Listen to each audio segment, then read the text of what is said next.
if you're asked to vote on that measure, how do you vote and where do you stand on the health care bill? I will vote against any repeal bill.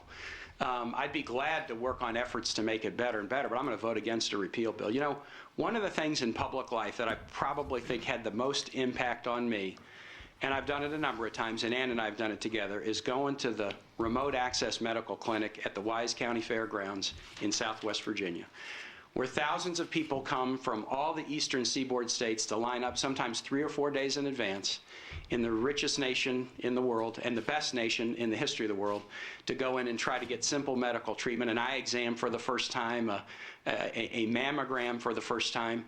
We're so much better than that as a nation. We don't need to have tens of millions of people who are uninsured. We don't need to have 1 million+ Virginians who are uninsured.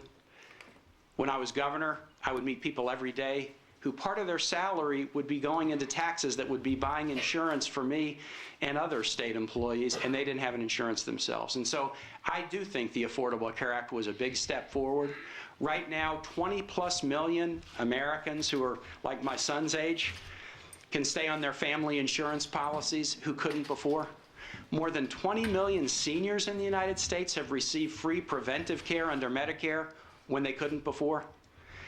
Millions of American small businesses are eligible, and hundreds of thousands are taking advantage of tax credits to buy health insurance for their employees, insuring them and being more profitable when they couldn't before.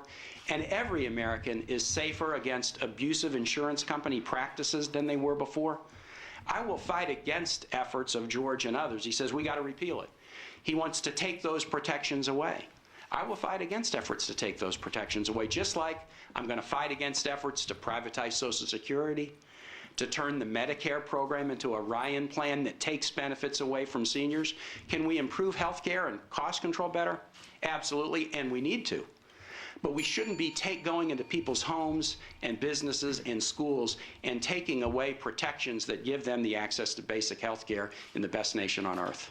Thank you. Mr. Allen, your response? Well, Tim, this is another one of the policies that I think has been very harmful for jobs here in our economy. This whether you want to call it Obamacare or health care reform or government takeover of health care, it is something that I've heard from a lot of people that are very worried about it, and a lot of diverse folks. As far as the remote access medical effort in Wise County, Susan has been to it many times, has taken our children with her to it as well. Now, you can't have Obamacare take credit for that. That's a great effort of a variety of folks, and that happens because of the generosity and charity. But we don't need something like that in the richest nation on earth. I know. It is a great effort, yes, but we don't need that. Yes, it is a great effort. I thought you were taking, it was, no, God, no. Fine. We want Understood. ultimately, Fine. we hope those Got will it. not be needed. Exactly. That would be very good, and I agree. I thought you're trying to take credit for Obamacare for that as opposed to the generous charity. The reality is this is hurting jobs, and job opportunities is an impediment. I talk to a lot of small businesses, especially those who have, say, between 40 and 150 employees. Adding this burden on employers, especially small businesses, really is an impediment. They worry about, gosh, if I have this cost, am I going to be able to afford it?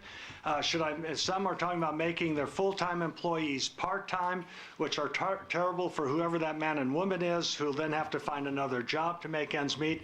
It is really tough on seniors as well, and I've heard from seniors, especially those that are losing their Medicare Advantage because of Obamacare. And so I think this is something that really, we don't need a government takeover of health care. What we need to do is in my view, repeal and replace it. And I don't have time, but I'd love to talk about health savings accounts where individuals own the policies and can take them from job to job, and they own it, not having to be dependent on the government or an employer or an insurance company, and doctors and individuals make the decisions rather than others.